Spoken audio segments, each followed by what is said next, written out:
Hi, everyone. This is Sherry Conklin. I am a faculty member at the University of North Carolina, Wilmington.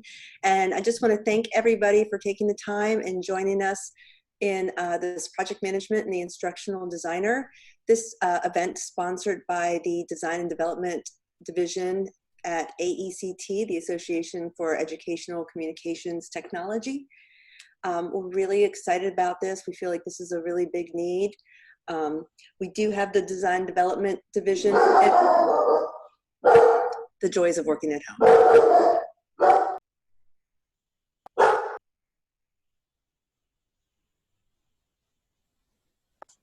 So I just want to say that we do have a conference coming up in November. It's going to be virtual, where we can continue these types of conversations. I'm sorry, she's got a real big girl at work. Jill, give me a second. I'll just take over while we're waiting for Sherry, but we are really hoping to continue these conversations with folks at our upcoming conference and in future D&D events. One of the things that's been really important, a project that we've been working on for the last several years and that Sherry has really taken the lead on this past year, is developing a task force where the Design and Development Division can really reach out to our practitioners working in a variety of different settings to really look at what are different ways that D&D can serve you and what are ways that we can learn from you as well. We really want to try and have that reciprocal communication so that our fellow researchers in the field that are members of AECT can really start targeting some of their research. Project management is so important. I think the pandemic has emphasized that in more ways than one. And so we're really excited about this webinar and hearing from our panelists in this next hour. And I'll turn it over to Sherry and we'll get started with our introductions. Okay, so the dog is outside. Thank you, Jill. I want to go ahead and introduce our four panelists. We have Robert Branch, who is a professor of learning design and technology at the University of Georgia.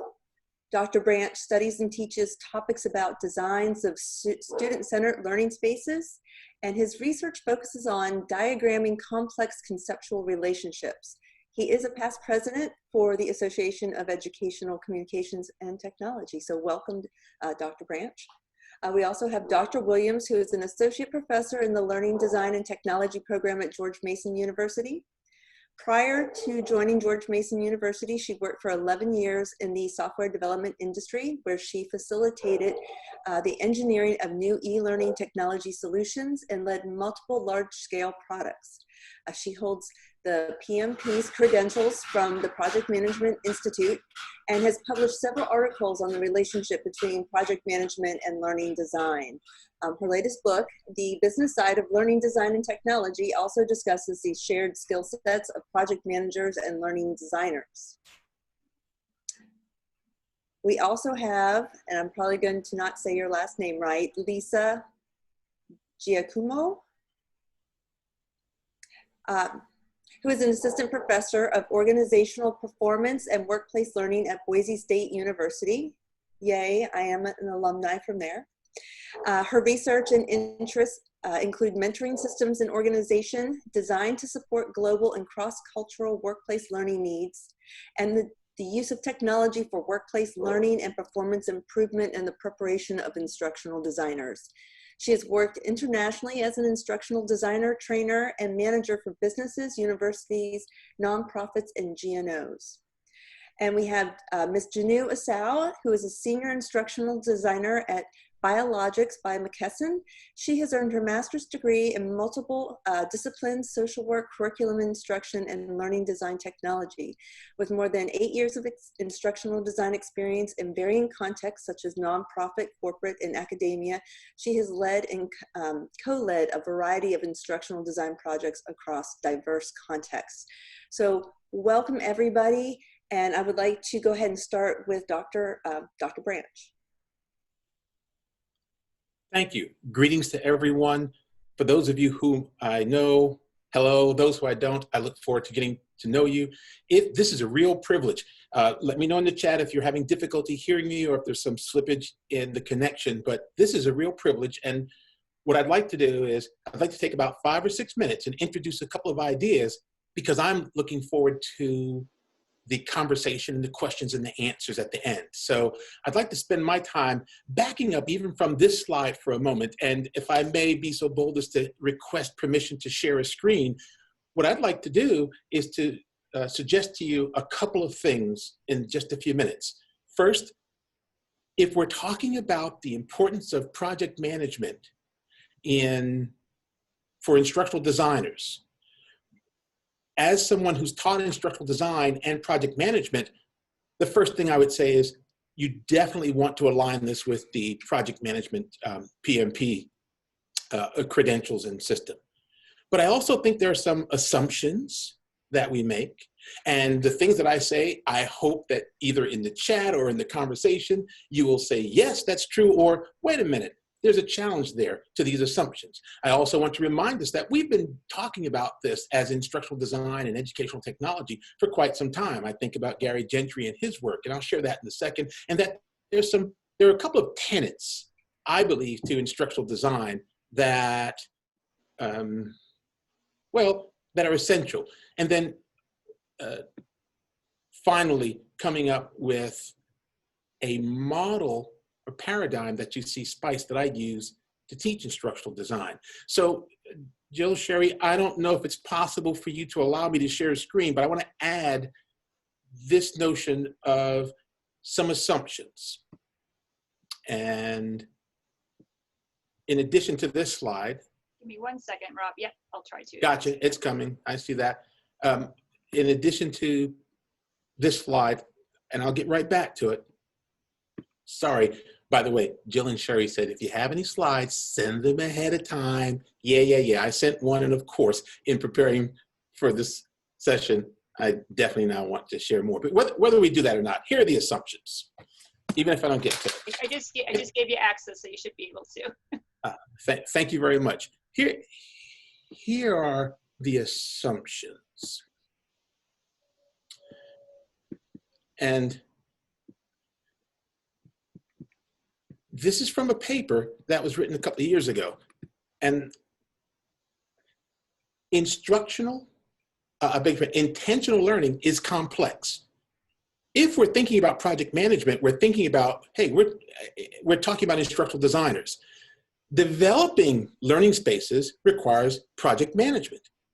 And instructional design is enhanced by project management. But get this, your management goals should complement your learning goals. So when we talk about learning spaces and we talk about the connection between the two, this is what I want you to see just for a second. And you'll see it again, but can you see how we're looking at processes of project management and then aligning them with the whole notion of intentional learning? When I started figuring out how to teach instructional design to how to teach project management to instructional designers, my first thought, I guess about 15, 20 years ago was, all right, let's look at ADDIE and look at the connection between the two. And I said, there's some things that you do for scoping, for planning, actualizing, closing, evaluating. Yeah. What do we call that paradigm? And that's how I came up with what you see today. It evolved into something that's called SPICE. Now, let me not go too fast. All I'm trying to say is that if you're going to teach instructional design, it's imperative that you found your ideas. If you're going to teach instructional designers how to use project management, it is imperative that you align them with the Project Management Institute ideas. And I believe one of the fundamental tenets that students who are going away with instructional design skills need to understand when it comes to project management, your project must have a beginning, a middle, and an end. Perhaps that seems rudimentary, and that's okay. But at the end of a course for instructional designers, learning how to manage a project, I submit to you that it has to be aligned with the learning space. It has to be aligned with the Project Management Institute. And they need to, the students, the designers, even if they're practicing designers, they need to be able to have a chance to practice a real project that has genuine consequences for teaching and learning. I've said quite a few things, but my introductory remarks are, I teach designers project management using this paradigm, SPICE. Every project needs a little spice. Maybe later on I'll share a story with you about how when I submitted one of these articles using SPICE, well, I'll share it now and then I'll be done. The editors of the journal rejected it because they thought I was promoting some kind of illicit drug. I didn't realize at the time that SPICE was another name for one of these exotic but illegal drugs. I contend to you that students and designers who leave with understanding the concepts will be okay. Let me say this, and then I'm done. The course that I teach, Introduction to Project Management for Instructional Designers, is intended for them to get the feel of it and not to make them experts in project management. It's important that designers fully understand the assumptions and the tenets associated with project management. Let me stop there. I'll be glad to participate down the road, but I'm looking forward to hearing the other panelists and your questions. Thank you, Sherry.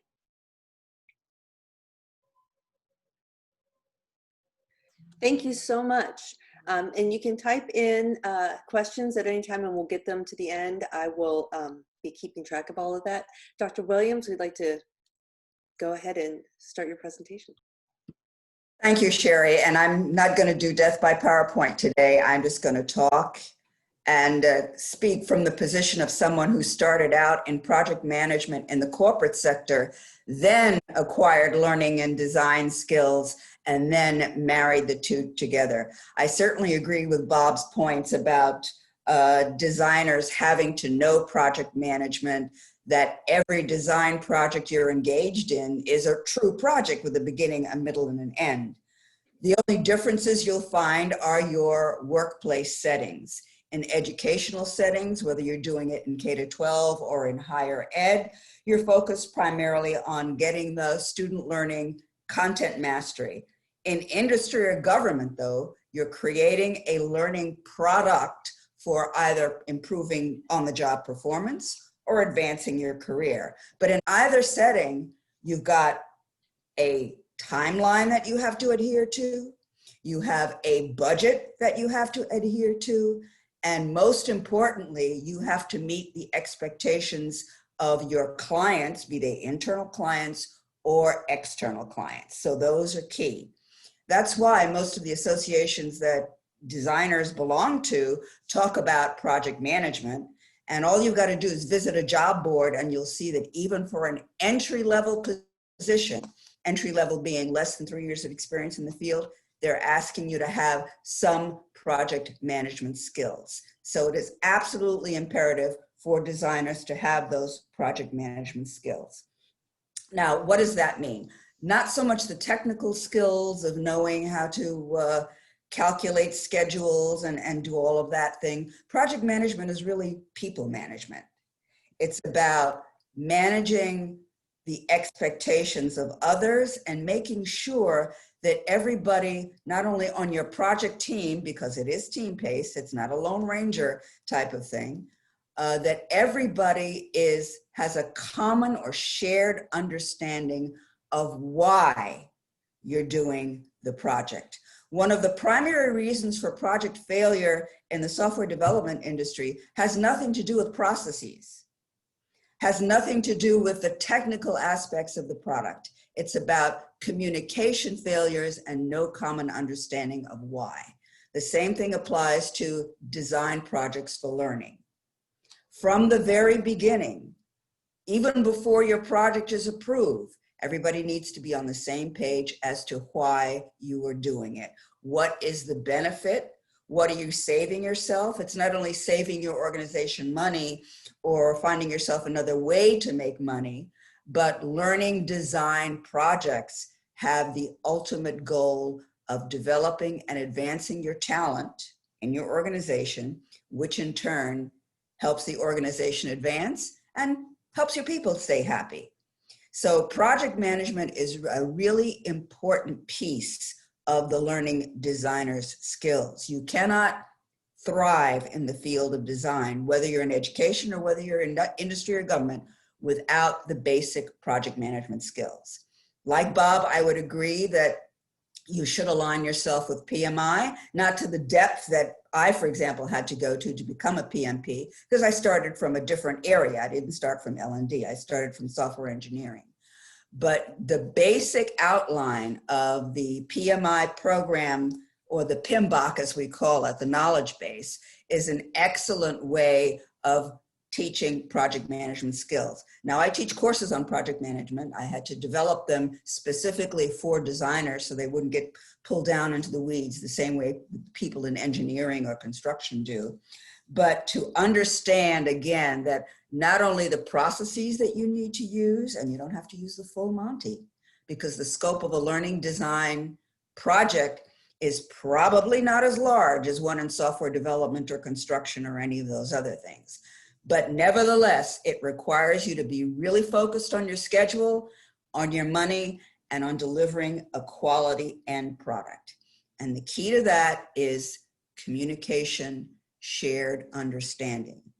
So the best way to do that is to build your project management skills simultaneously with the building of your design skills. So the two of them will always be in sync and complementary and help you advance in the field.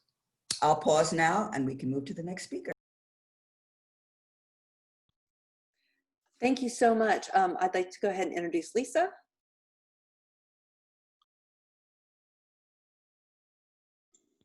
Hello, good morning, everyone, or afternoon, depending on where you are in the world. My name is Lisa Giacumo, and I have to agree with everything that Shahron said. With everything that Shahron said, while I ended up in multinational and national or corporate organizations, I actually got my start teaching children and adults in after-school or community settings. But once I made the jump to corporate workplaces, I had to learn a lot of new skill sets. And one of those skill sets was project management. So what I'm going to present today is really targeted towards those who will work in corporate or higher education context, and possibly maybe K-12 if you can find bits and pieces that make sense for your practice. Next slide, please. So I thought I should give some background just in case some people are brand new to the concept of project management. My program, when I did ID, didn't offer a course on this stuff, so I learned it on the job. But once I got to the job, I realized I actually got trained in a lot of these principles and skills during my coursework. It just wasn't necessarily specifically stated as such. So I'm going to gloss over this first part of information because you can probably find it on a lot of it on your own. And if you're curious about this, you could check out the openly and freely available ebook, Project Management for Instructional Designers. It's a great place to get started reading. And mostly I'm going to focus about what I learned through my own experience in instructional designer roles. Next slide, please. So first of all, projects are generally considered temporary. There's a beginning, a middle, and an end to projects, and they result in either a product or a service. Next slide, please. The project management, next slide, please. And do we have that?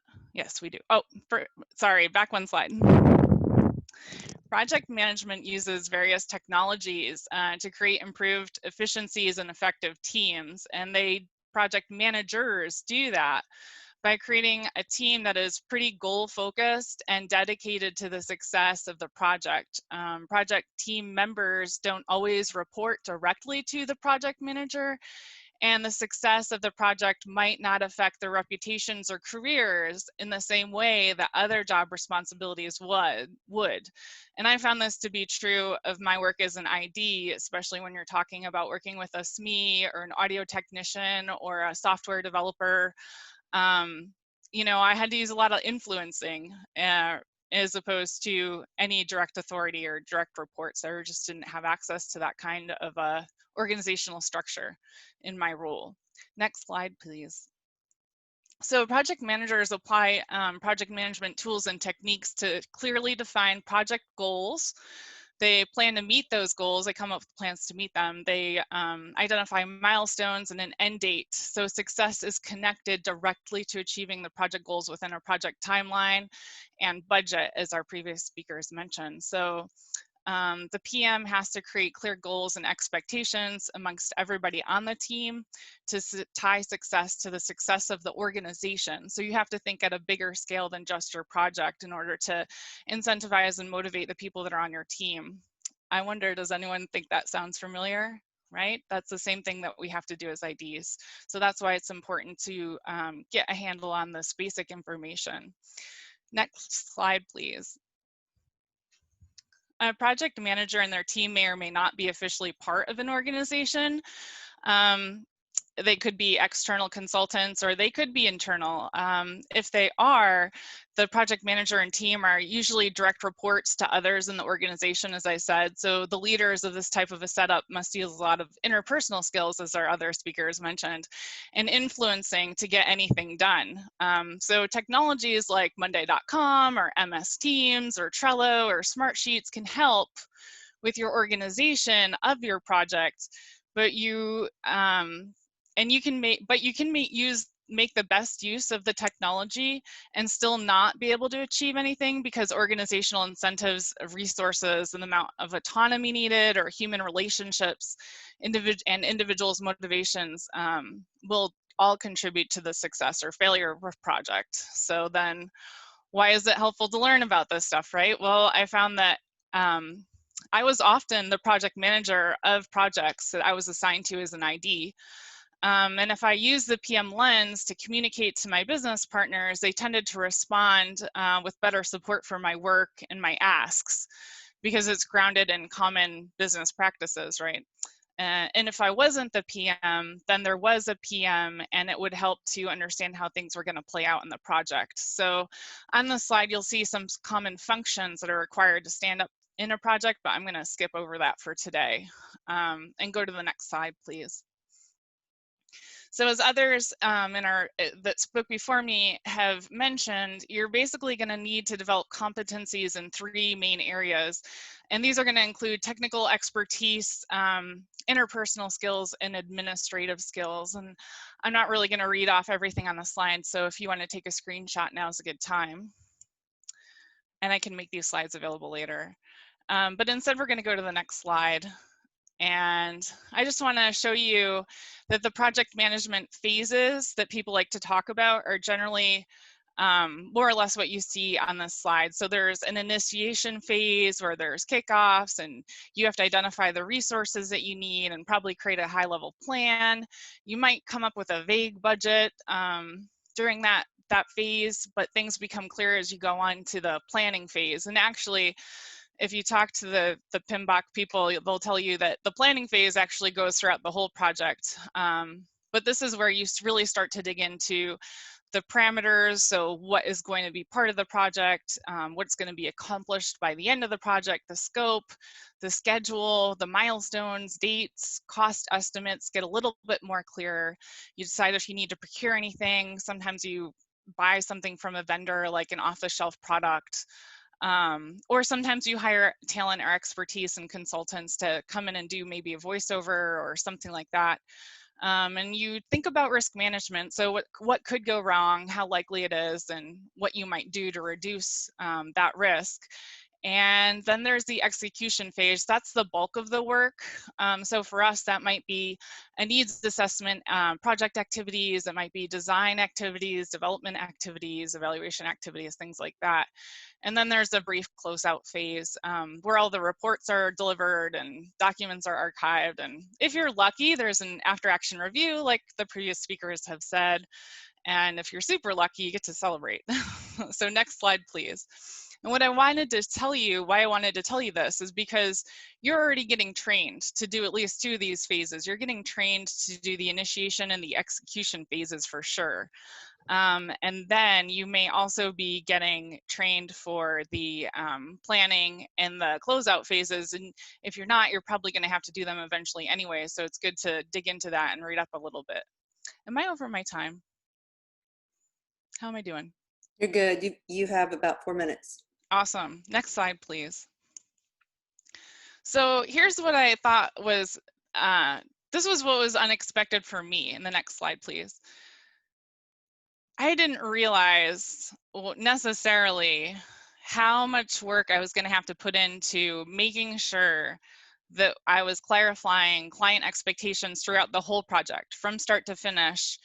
And these expectations can evolve, right? With new information, people make different decisions. So you have to be willing and able to constantly engage in conversations to manage these expectations, clarify the values of the client and each team member. So you need to look for the similarities and the differences, and then you need to make sure that you're getting everybody on the same page with the same values at some point somehow. That's where conflict usually arises, when people have different values. Like the SME is valuing and being incentivized to do one thing when you need them to do maybe some more things on your project, right? And so you have to figure out how to rectify that situation. You're also going to have to spend a lot of time on developing standards and procedures for dealing with problems. So eventually you'll have your own kind of rhythm on how you address those things, but whatever you do, I also learned it's important to do that as soon as possible, not to let those things rest.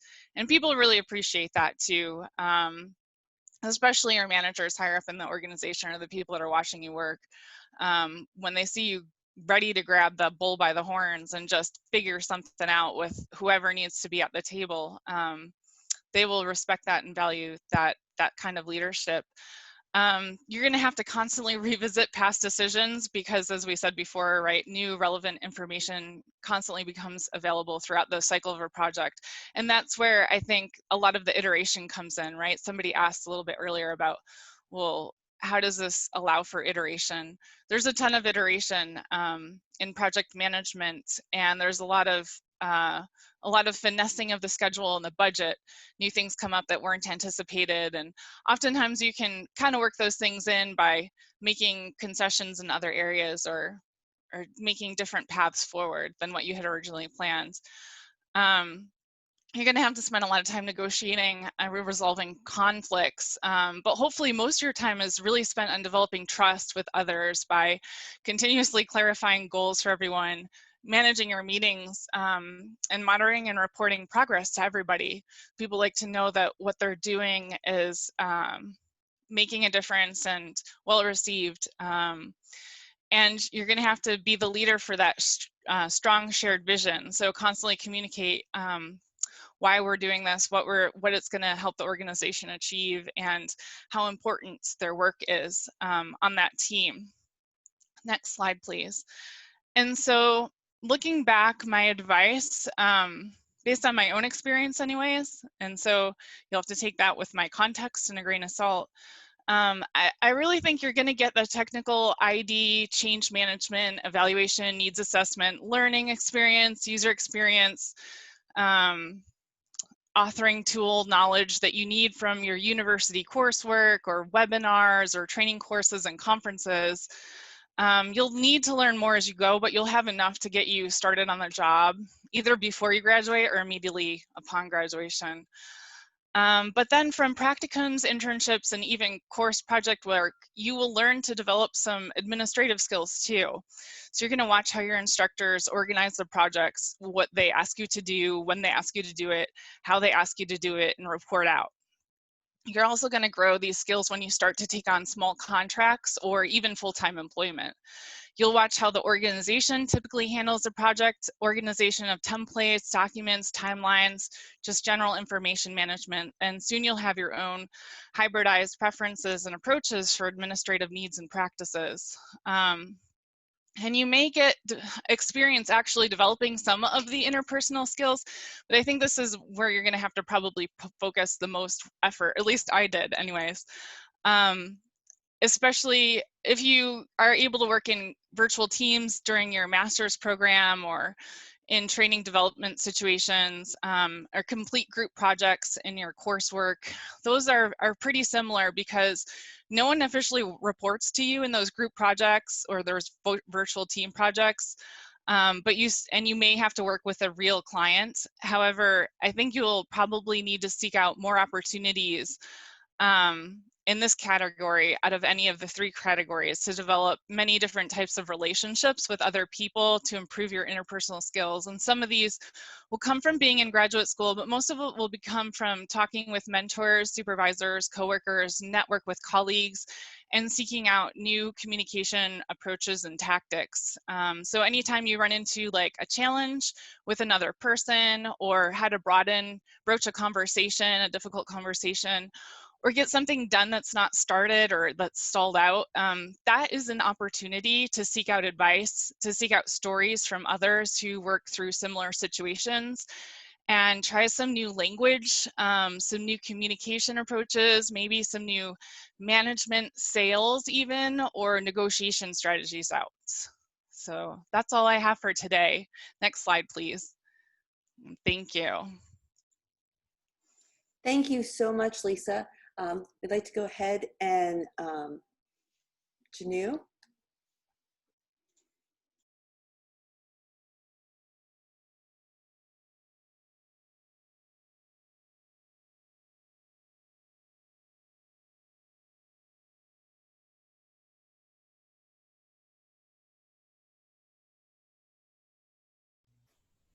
Hello, everyone. Can you hear me all right? Yes. Thank you. Thank you. So it's a tough act to follow after so many experts speaking about project management. And if I can surmise or summarize everything that they've said in one word, it would be, ditto. All I can say is that I can share my experiences with you. And like Sherry introduced me, I've worked across, nonprofit, corporate, and as well as academic settings. And as Dr. Williams said earlier, across the context, one thing that I found that was same was processes. And in some cases, it was towards the common goal of developing a product.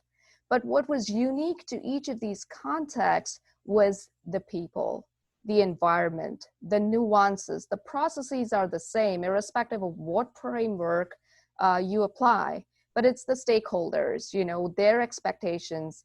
And one thing I have learned is that it comes gradually. Your education will prepare you with the foundational pieces, like Lisa put it so well, right? All of those technical pieces, the software that you need to use, the tools, and in today's times, there are plenty of tools out there.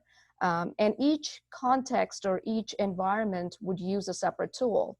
So for example, when I was in academia, we used something called a planner within the Microsoft Office suite to plan our projects and keep on top of it. But now when I shifted to a corporate setup, we use something called ClickUp. I've used Trello before. There are so many out there. So more than the tool, if it is one thing that you need to hone on, it's the interpersonal skills. And that doesn't happen overnight. It takes time. And with every project that you do, you learn something new. With every diverse context that you work in, you learn something new. So Lisa said something about, reaching out, talking to your mentors, networking with your peers. If I can add one new element to that, it would be to try and do some volunteer design and development work across these different contexts, which will give you an insight and idea into how these different environments work and react to the process, the project management process itself. So if I had to share with you, I would say keep in mind the 3 Ps: the people, the product, the process, when you think about project management and instructional design. And then one of the bullet points that Jill had asked us to think about is, what if instructional designers want to get into managerial roles? When you think about instructional designer per se, you know, it's almost like jack of all, master of none. You have to have a little bit of knowledge and experience in every aspect, some of the things that we previously mentioned, which is be it technical, be it administrative, interpersonal, and those same aspects can be applied to someone who's interested in a leadership role, a managerial role, right? It's more than managing people, it's knowing the why. If everybody who is working on that project takes ownership of the why we are in this project together and works towards it, that same principle can be applied to anybody who's interested in a leadership role, because you're leading a team. And in today's day and time, you don't need to manage them. You just need to facilitate that process of being able to render or get the good, you know, get the best work from your team. So it's facilitating the process, and project manager in a nutshell is that. Applying all of these different skill sets to make sure you reach the end goal together, not to leave out your people in the process, because they are key to the project as well. So I'll stop there. And like Dr. Brandt said, I am looking forward to questions from everybody and have a very effective and fruitful conversation about project management. Thank you so much, Ginu, and thank you to the entire panel. So we do have a couple questions that are, and we have some more that are coming in, but for the panel, does SPICE or other PM approaches allow for iterative, recursive design processes? And we can, if you want to answer in the same order that you presented. I'll just mention it. I'll just start only because I mentioned SPICE. And again, that's just one conceptual framework to think about it. But the answer is yes. However, let me be very clear. It's iterative, but it's layered. So while there's some overlap in the approaches, at some point we do stop the different phases. At least that's what you ought to have planned. They may slip, they may slide, and be careful when you do that. But it's iterative if you are talking about being able to revisit parts of the process while you are making progress.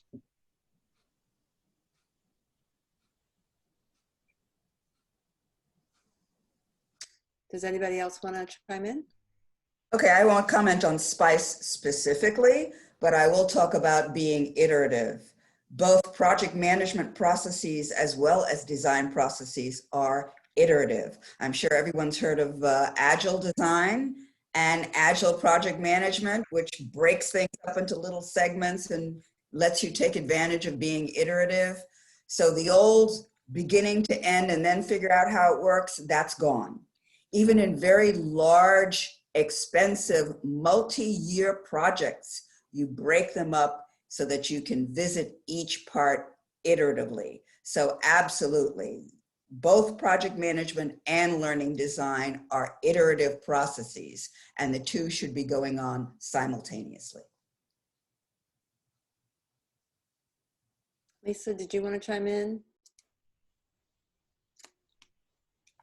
I'm sorry, I was chatting about, somebody asked a question about volunteer IDs, so I was finding a link for that. What was the question? I missed it, I'm sorry. It's just does SPICE and other PM approaches allow for that iterative recursive design process? Oh, absolutely. Like I was showing in the slide about what the PM phases are. There's the execution phase. That phase of PM includes your whole project, right? So for whether it's needs assessment or it's design or you're doing development or maybe you're doing some evaluation, there's that whole box where you can iterate inside of there all day long, right? Till you're done.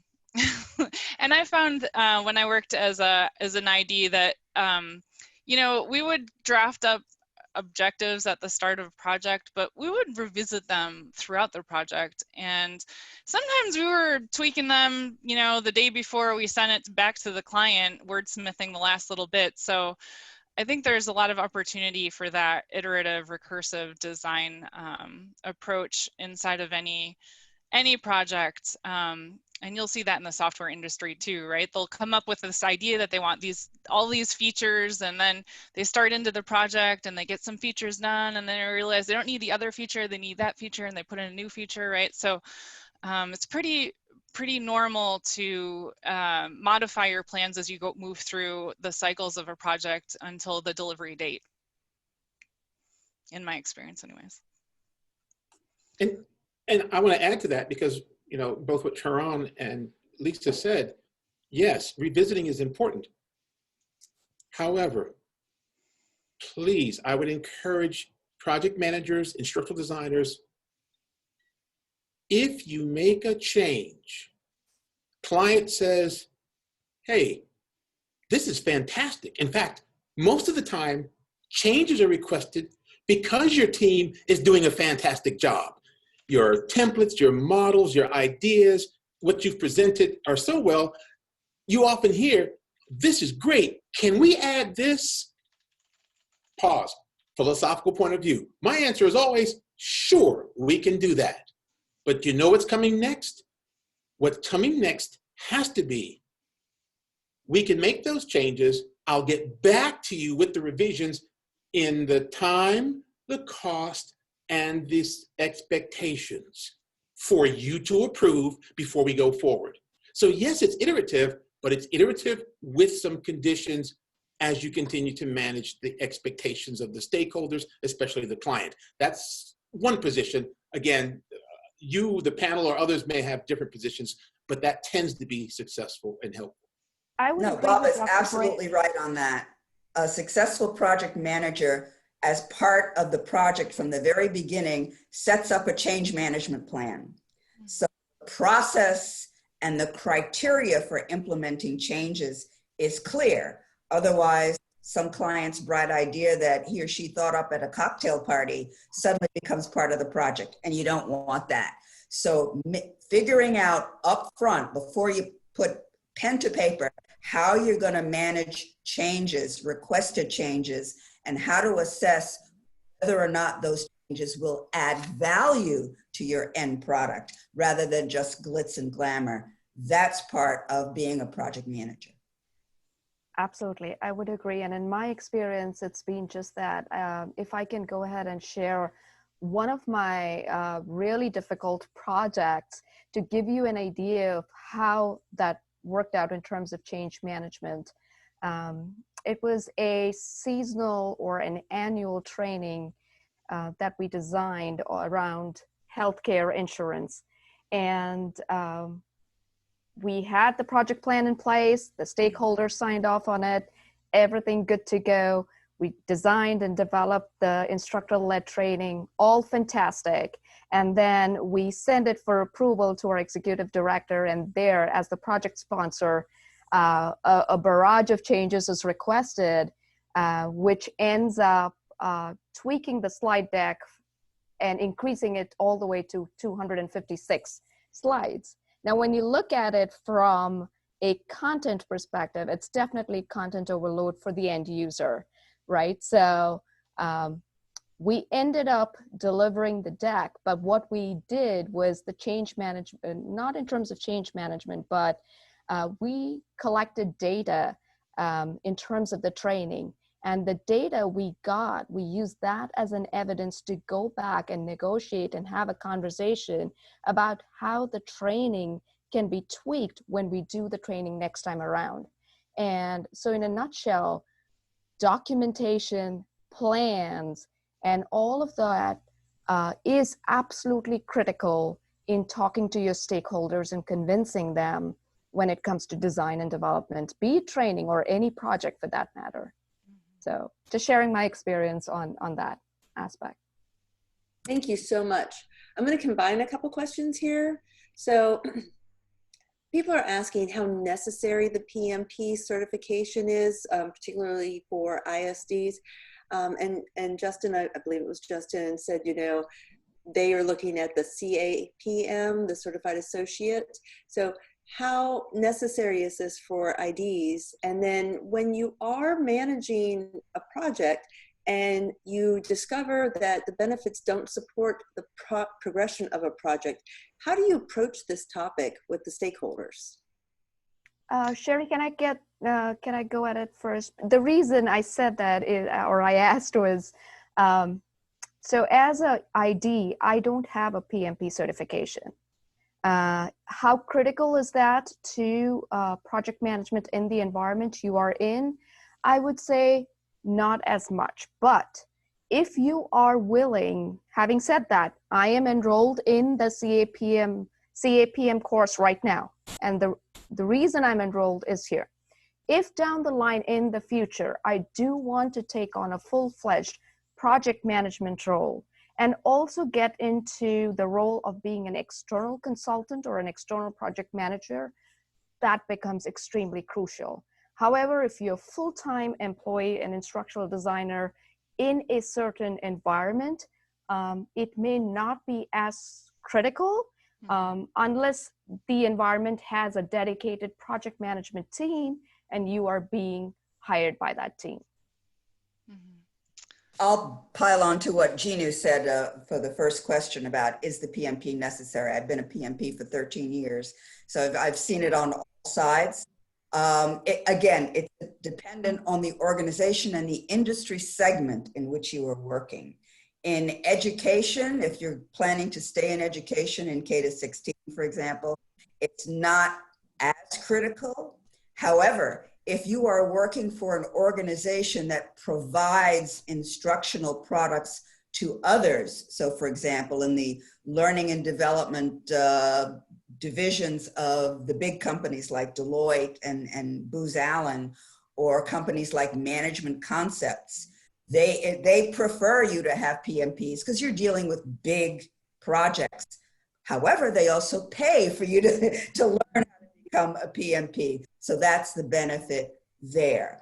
So when you're starting out in the field, it is not at all essential, because what's really essential is not only to refine your experience as a designer, but also to figure out what industry you want to work in over time, because that's really the definitive factor. And the second question, could you repeat that again, Sherry? What was the second half of that question? So if you are on a project and you discover the benefits don't support the progression of that project, how do you approach that topic? Yeah, it's what we used to call and still call the kill decision. When do you terminate a project? A good project manager, of course, should be monitoring not only the progress of the project from the beginning, but also what's going on in the world around them.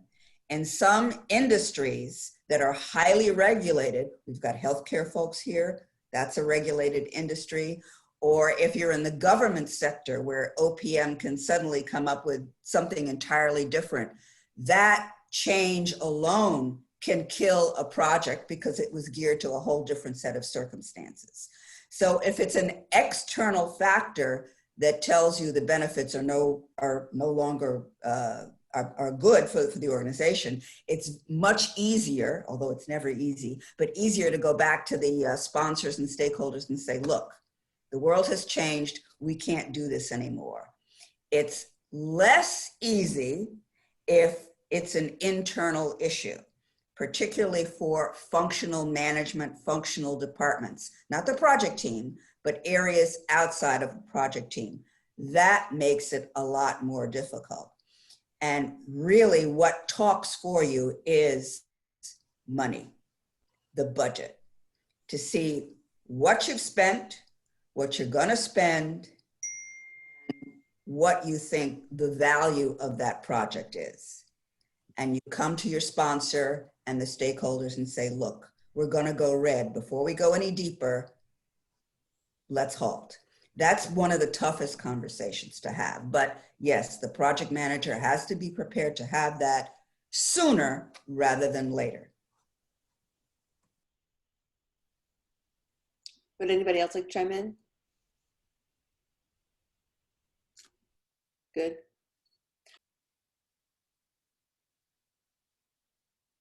There was another question here.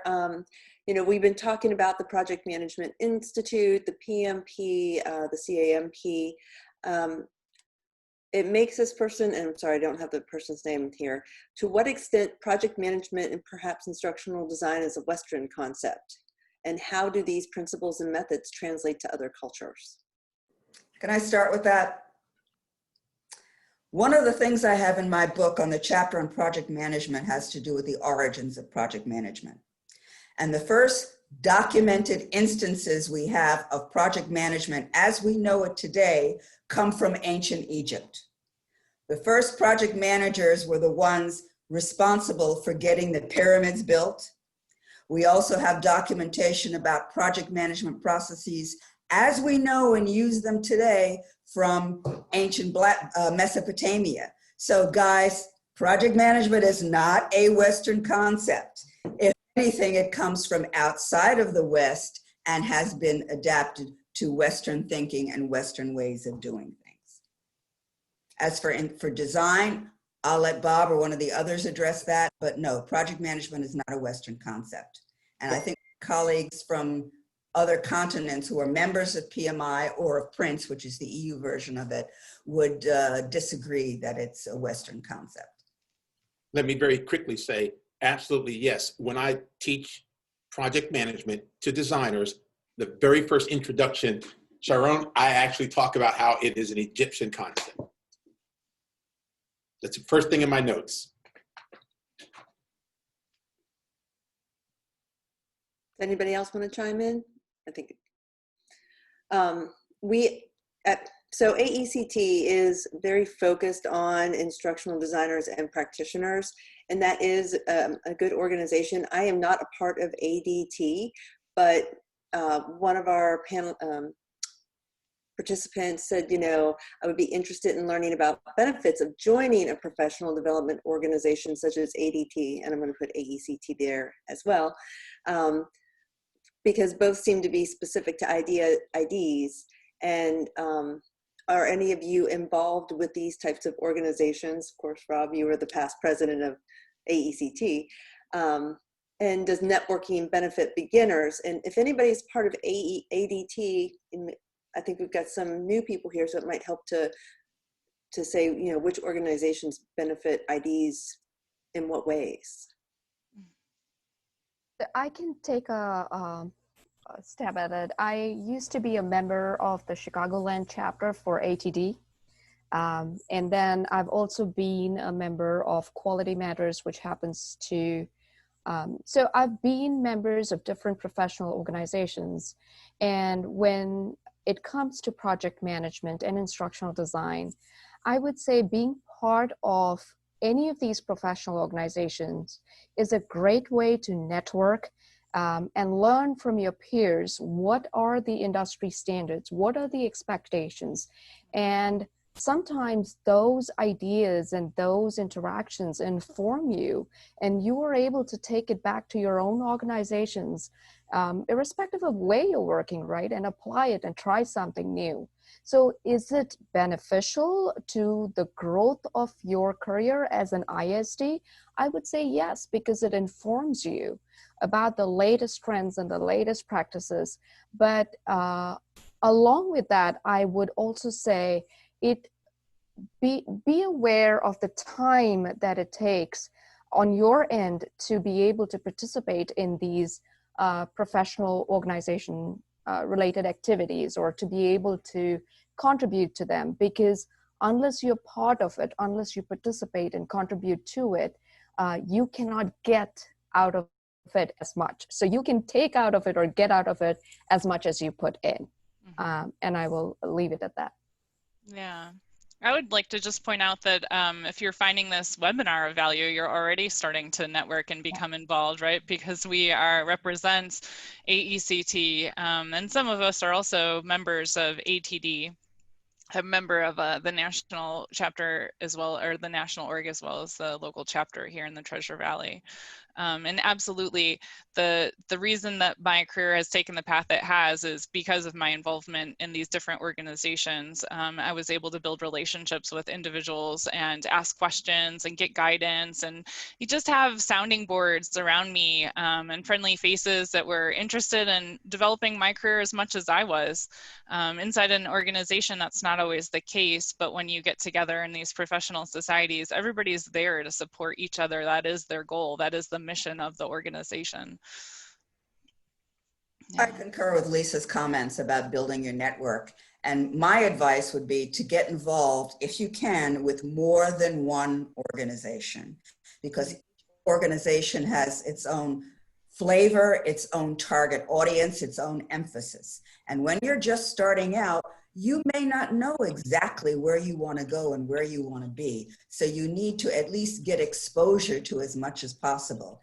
Even after you have a lot of experience, stay involved in multiple organizations. I'm involved in leadership in 4 different professional associations, including PMI at the national level, not to mention the Academy of Management, where you would think only business people go, but design cuts across all industries and across all disciplines.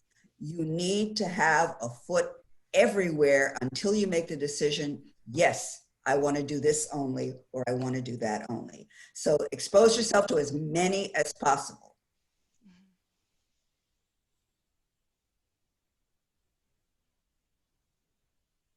Well, I think that really concludes all of our questions, and we're right on time. And I really appreciate our panelists today. If everybody can go ahead and give a hand. Here we go. And there we go. Thank you all so much. We really appreciate it. We will be sharing the documents and the slides. Is that okay, panelists, that were shared? You can also share my email address if anyone wants to contact me. Okay, great. Sure. Along with the recording. So thank you so much, and we appreciate your time. I think this was very useful and helpful for a lot of people. Thank you. Thank you. Thanks for having me.